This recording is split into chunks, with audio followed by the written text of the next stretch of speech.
Senator Elizabeth Warren continues to roll out legislation and proposals to rein in Wall Street. The latest proposal has to do with private equity firms and essentially re-implementing Glass-Steagall.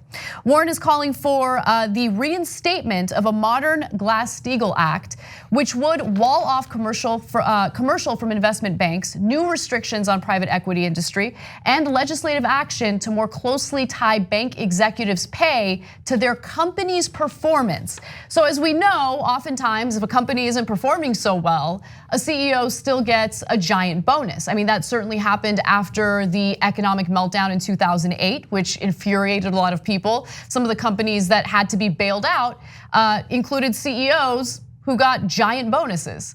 So that's an issue, and I'm glad that she's addressing it. But I also want to talk more about the private equity firm component of this. And Cenk, you've done like a lot of good reporting on that on this show. So do you want to jump in and kind of explain that? So there's a couple of different components to it. I love the part where she says it should be tied to your performance. I mean, that's capitalism, right? So I don't know why anybody would object. Well, there is of course a reason why they object, because the executives are like, I stack the board with all my buddies, so I don't tie it to performance, and I get paid no matter what. I got you. Glass-Steagall is one component of this. Glass-Steagall should be inarguable. So if you're not familiar with it, it might sound complicated. What is that act? It's super simple.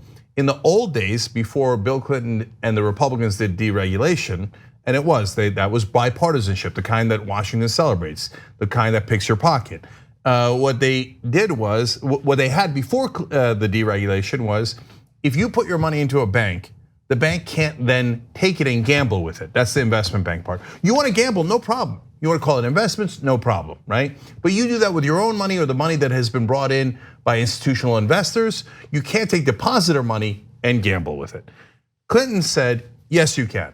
And worked with Republicans like Phil Gramm, who were like, yes, and guys like Robert Rubin, who was worked at Goldman Sachs, then was Bill Clinton's Treasury Secretary, rushed that bill through, and then later went and joined Citigroup, made a ton of money off of it, the deregulation, and then bankrupted Citigroup, and then got bailed out by the US taxpayer. Former Clinton officials who were now in the Obama administration, like Tim Geithner. So it worked out really nicely for Phil Gramm and Robert Rubin and all those guys. It was disastrous for the rest of us. They should not gamble with our money. So no, like that position that Elizabeth Warren has is absolutely an argument. Now into private equity real quick. So Sears is a decent example of it.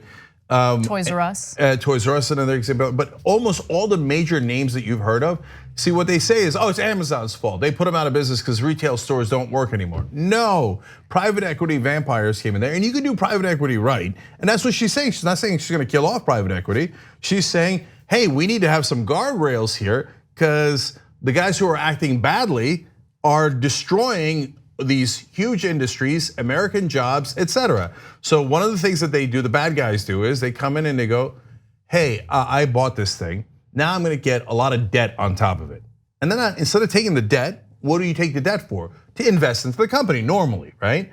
And you invest in the company so that it grows. That way you make more money, but the employees are better off, the consumers are better off. Is that what they do, Cenk? No, it turns out. What do they do with that money? Instead, they get the debt and they go, I'm gonna put it in my pocket. So I already made money on the deal because the money that I was supposed to invest into the company, a couple $1 billion, I paid myself. Right. Well, now the company has all this interest payments that they have to make, and they don't have any money to improve the stores, improve their products, to do research and development, so they start cratering. And even if the company goes bankrupt, which it often does, they go, so what? I already took the money home. Exactly. Oh, the employees lost their jobs. Capitalism, baby. See, if you think Elizabeth Warren is attacking capitalism, in a sense, you're wrong about that. She's trying to save it from corporatism, and these vampires that have gotten in here and absolutely pulverized its image and its reality.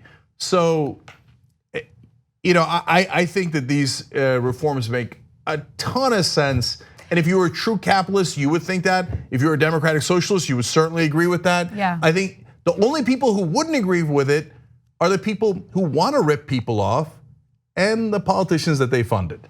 Yeah, and all these decisions are made by private equity firms who get hired to save the company. And the employees who get impacted the most by this have no say. They don't even know what's going on. All that happens is before they know it, their job is gone, and they'll look back at productivity, they'll look back at their own job performance. They did nothing wrong, they did everything right. And unfortunately, they didn't have a seat at the table, they had no idea what's going on, and as a result, they lose their job because these leeches come in. And in fact, I call them leeches, Elizabeth Warren calls them vampires. I love this quote. And she details her policy proposals in Medium posts. And this is what she wrote. Far too often, the private equity firms are like vampires, bleeding the company dry and walking away enriched even as the company succumbs. And so, yeah, I look, this is her strong suit. You knew that she was gonna go after bankers aggressively. She's had a great history in doing that. Whenever you watch her questioning, some CEO, some corporate CEO, while they're testifying about the wrongs that they've done, like not Washington Mutual, geez, that's a callback. Wells Fargo. Wells Fargo, like Wells Fargo's CEO, when she was questioning him, that is her strong suit. I love that she's rolling out policy. She's got to focus a little more on diversifying, right? Like I think she's very hyper-focused on what she's strong in, but there are legitimate criticisms on other areas of policy, and I think she should focus on that as well. Well, I know, but I don't think that's pertinent to this. Yeah. I think this is great proposals. But look, I'll go further as usual. Mark my words. Third Way came out and said anybody but Bernie Sanders. Third Way is the corporate Democrats. They're funded by the bankers and other corporations. And they are the people whose job it is to corrupt Democrats so that they succumb, if you will, to use Warren's ideology, to the Republicans and go, oh, there was nothing we could do. We had to give everything away to the corporations and the banks. And they know Bernie Sanders is a huge threat.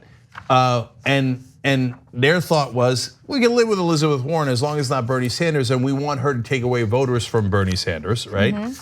Now that she said this, but also because Kamala Harris has risen after the first debate.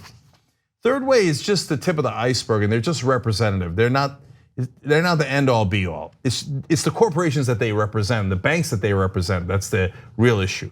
All those folks will now start turning on Elizabeth Warren. 100%. 100%. Okay. Politico had this piece, Ben White wrote it. And I thought it was fascinating because the first article I read about Elizabeth Warren's proposals came from CNN. And CNN specifically cited an insider who said that Wall Street doesn't want to attack Warren right now. They don't want to give this any oxygen, and they want to focus all their efforts on attacking Bernie Sanders. And then you see this Ben White piece in Politico, and it's, oh, Wall Street's not worried about Elizabeth Warren. Wall Street thinks Elizabeth Warren is great because she identifies as a capitalist. So I just feel like they're pushing this narrative that they're actually okay with Warren, when in reality they're okay with Warren for now. Yeah. And then later, they're not gonna be so okay with Warren. But it's not even later, it's gonna begin right now, okay? Now that she unveiled these specific proposals about Wall Street and private equity, and they perceive Kamala Harris as rising.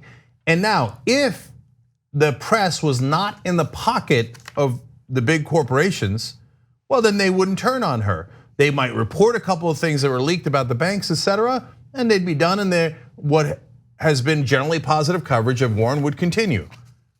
But I'm gonna tell you ahead of time that I don't think the press is even-handed. I think the press does, whether they know it or not, totally support multinational corporations. So when the banks and the corporations say we're done with Warren, what I'm telling you ahead of time and predicting is the press now will start to turn on Warren. 100%. And you will start to see negative articles about Warren. Is she going too far? Is she still in the same camp as Bernie Sanders? They'll start to question whether she's a capitalist or if it's a disguise for democratic socialism, etc. And so if I'm wrong, Elizabeth Warren's positive coverage will continue and be like, well, I guess I can't trust the Young Turks. They don't know what they're talking about. Or I'll be right for the 100th time in a row, and I'm not saying that to brag. No, hold on. Look, I know it sounds that way, and I hear you, and if you want to criticize me for that, God bless your heart, okay? But I'm telling you, and I do it ahead of time, so that you know how the system works. Yeah. Because if I tell you afterwards, you'll say, oh, no, the press actually turned on her for legitimate reasons and there was good reasons to be negative. I tell you ahead of time and I'm right because I know how this goddamn game is played. And the way that it's played is if you're actually gonna challenge power, the press, not just the powerful, not just the bankers, and not just their bought out politicians, but the press will turn on you and will start to say negative things. Now, you don't get this type of honest and raw analysis anywhere. We do it here, and the reason why we're able to do it here is because of people who support the show. So I just want to let you know about one other way you can support the show, and it is by becoming a YouTube member. So you can support TYT by becoming a YouTube member, and if you're watching on YouTube right now, it's very easy. You'll see this little blue join button. So you just click on that and go through the motions or go through the process, and you get all these perks, including some perks within the chat room. You get to use some emojis with our faces on it. There you go, lots of fun. So again, just hit that little blue join button and get ready for more TYT perks. Yeah, and guys, now YouTube members are also getting our post game. So that's the last half hour of the Young Turks. So that used to be just for folks signing up on the website. That's tyt.com/trial, as you saw there. But now you can also get it if you're a YouTube member, and that's even easier to sign up. Like Anna said, just hit the blue join button if you're watching this on YouTube. Thanks for watching this free clip of the Young Turks. Don't forget to become a TYT member today. For more exclusive content, join now at tyt.com/join.